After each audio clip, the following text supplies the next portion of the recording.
Hi, my name is Ethan and I love Journey of the Kids because it helps me learn about God. Whether you are online or in person, it's still so much fun that you are joining us. This morning, we will get to worship, hear a story, and do some fun activities. Make sure your parents check out the parent guide on our website for fun activities that you guys can enjoy each week. Hope you have a great time. Bye!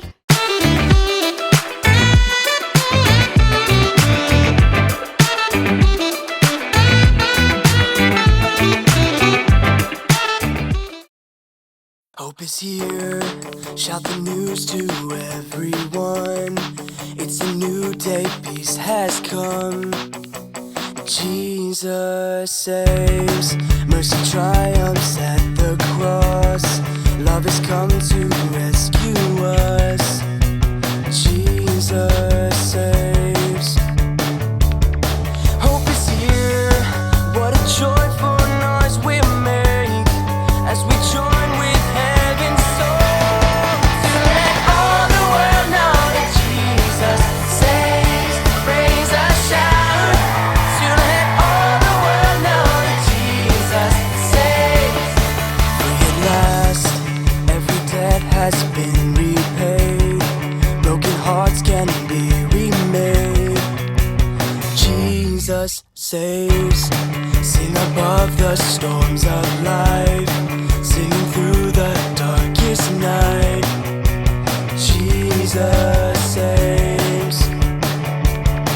Free at last, what a joyful noise we make as we join in heaven's song to let all the world know that Jesus saves. Praise a shout to let all the world know that Jesus saves. You save, you heal, restore, reveal the Father's heart to us. You help to raise us from the grave. His Spirit lives in us. Sing it out to let all the world know that Jesus saves. Praise a shout To let all the world know that Jesus saves. Sing it out to let all the world know that Jesus saves. Praise a shout to let all the world know that Jesus saves. Sing it out to let all the world know that Jesus saves. Praise a shout to let all the world know that Jesus saves.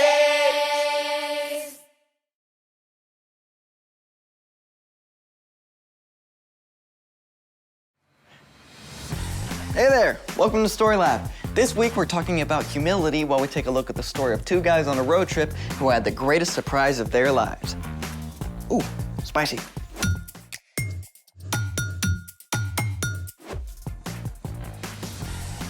Hey, I'm Carter. And I'm Zeke. We're talking about humility, which is putting others first by giving up what you think you deserve. You know what I've always thought I deserved?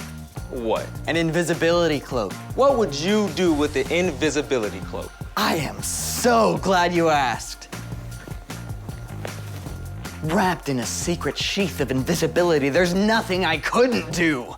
Like acquire extra cookies.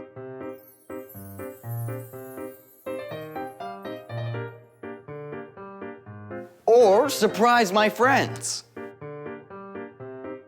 Sherry, Sherry baby, Sherry, Sherry baby. The possibilities are endless. Okay, number one, I can see why you want to be invisible for karaoke. Oh, I don't want to make people jealous of my amazing vocal stylings, obviously. And number two, you will be happy to know that scientists are working on a real invisibility cloak. What? Yep, scientists have engineered a new class of materials called metamaterials that interact with light in ways we've never seen before. A metamaterial cloaking device can hide an object by reflecting light around it. So, someone watching will simply see signals from images behind the object, as if it weren't there. A real-life invisibility cloak? Mind blown. Zeke, what are you doing? Ordering my invisibility cloak, of course. I hate to tell you this, Zeke, but I-N-V-I-S-I-B-I. Why are there so many I's? so far, scientists have only been able to cloak something less than 1 inch tall. Oh. So I need a invisibility cloak and a shrink ray. Actually, I know a way we can make something disappear right here in this room. I've already been disappointed once today. No, really, it's super easy. Don't break my heart. This will work, honest. Well, then, let's make it. For this experiment, you need a large beaker, a small beaker, and some oil. Step 1, fill a large glass beaker about 3/4 of the way with oil. Step 2, take the small glass beaker and using tongs, push it all the way down into the oil.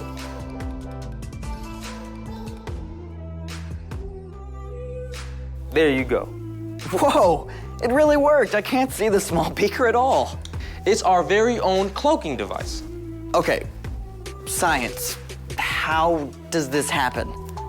When light travels through glass and then the oil, the speed of light slows down. On reflection, this makes the glass look invisible. The slowing down process of light and reflection through certain objects is known as the index of refraction.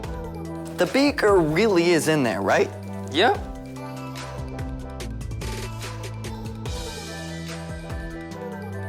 I love science. Well, we're about to look at something else that wasn't what it appeared to be. It's time for... The story before the story. Today, we're in Luke, the 3rd book in the New Testament. Luke is one of the 4 Gospels, the books that tell the story of Jesus' life. But before Luke, in the very beginning, out of a deep, deep love, God made an amazing world. But when people turned away from God, the world was broken. God made a plan to draw people back into relationship. So at the right time, God's very own son, Jesus, came to live among us. When Jesus grew up, he traveled from town to town, teaching and healing. But the religious leaders made plans to get rid of him. Jesus was crucified on a cross and died. But early Sunday morning, Jesus returned to life. Lots of his friends saw him. Which is where our story starts. Take it away. Hey everyone, I'm Brian. On the very first Easter Sunday, things were a little wild and crazy for Jesus' followers. First, the tomb was empty. Then, some reported seeing angels. And finally, some said they saw Jesus, alive. For those who had not yet seen Jesus with their own eyes, it seemed too good to believe. One of these followers was a man named Cleopas. Sunday afternoon, Cleopas and a friend were walking from Jerusalem to the town of Emmaus, about 7 miles away. Luke, who wrote down this story, didn't tell us the name of the friend, so let's give him a name. How about, Micah. As they walked, Cleopas and Micah talked about everything that had happened in the last week, trying to understand. While they were deep in conversation, a man came up and started walking along with them. Spoiler alert, the man was Jesus. But God kept Cleopas and Micah from recognizing him. Jesus asked them, "What are you talking about as you walk along?" The 2 men stopped in their tracks. They just couldn't believe anybody could have missed all the action. Are you the only person visiting Jerusalem who doesn't know about the things that have happened there in the last few days? What things? About Jesus of Nazareth. He was a prophet. He was powerful in what he said and did in the sight of God and all the people. The chief priests and our rulers handed Jesus over to be sentenced to death. They nailed him to a cross. We had hoped that he was the one who was going to set Israel free. Yeah. Now it's 3 days since all this happened, and some of the women who followed Jesus have told us something crazy. Get this. Early this morning, they went to the tomb, but they didn't find his body.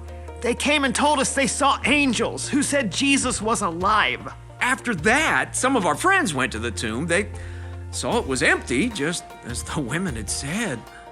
How long it takes you to believe all that the prophets said. Didn't the Messiah have to suffer these things and then receive his glory? As they walked together toward Emmaus, Jesus started explaining everything that the scriptures said about him. Now remember, these men did not have the New Testament. They had the laws that God had given to Moses and all the stories and prophecy written down in the Old Testament. Jesus went through it all, step by step, and explained God's plan. He told them how it was predicted all through Scripture that the Messiah, Jesus, would come to save God's people, and that he would have to die and return to life. Cleopas and Micah were completely floored by what Jesus said. When they reached Emmaus, it looked like Jesus was about to keep going, but they didn't want the conversation to end. Stay with us. It's evening. The day is almost over. So Jesus went into the place where they were staying and sat down to dinner with them. He picked up the bread. Thank you for giving us our daily bread. As Jesus broke the loaf of bread and handed it to Cleopas and Micah, their eyes were opened. Suddenly, they recognized who he was. Jesus. It's you. As soon as the men recognized Jesus, he disappeared. Remember how excited we were on the road as he explained what the scriptures meant? It could only have been Jesus. The men were so excited that they left their dinner sitting on the table and ran all the way back to Jerusalem that evening, 7 whole miles.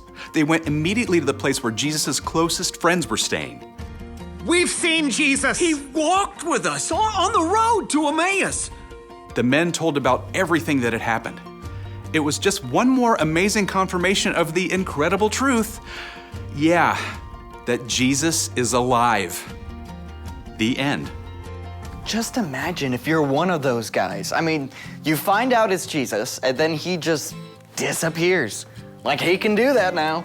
I wish I could have heard Jesus himself explaining God's whole plan. Yeah, that was a pretty awesome thing Jesus did for them. So, what's our part in the story? Jesus cared about his friends so much that he wanted them to understand the big picture of what God was doing. And we can take the time to help others understand what God is up to as well. Like if you have a friend that feels like they don't fit in anywhere, remind them that God has made them unique, and he has a special place for them to feel that no one else can. Or maybe your cousin is going through a really rough time. You can encourage them that God can use even really hard things to do something good. You can show humility by taking the time to help people understand other stuff too, like a hard math problem. Or how to tie their shoe. Or the best way to shoot a basketball. Yeah, just be patient, even if they don't get it the first time. Or the second time. Yeah, I mean, I sure don't understand things right away either. Yeah, that's right, me included. See you next time. So, here's the thing. Put others first by helping them understand. Could we get a giant glass vat of oil for me to turn invisible in? Ew. The oil and glass invisibility effect does not work on opaque objects such as humans. Well, rats. How about you just enjoy some karaoke music? Thanks for joining us in the Story Lab. See you next time. Fly me to the moon. Let me play among the stars.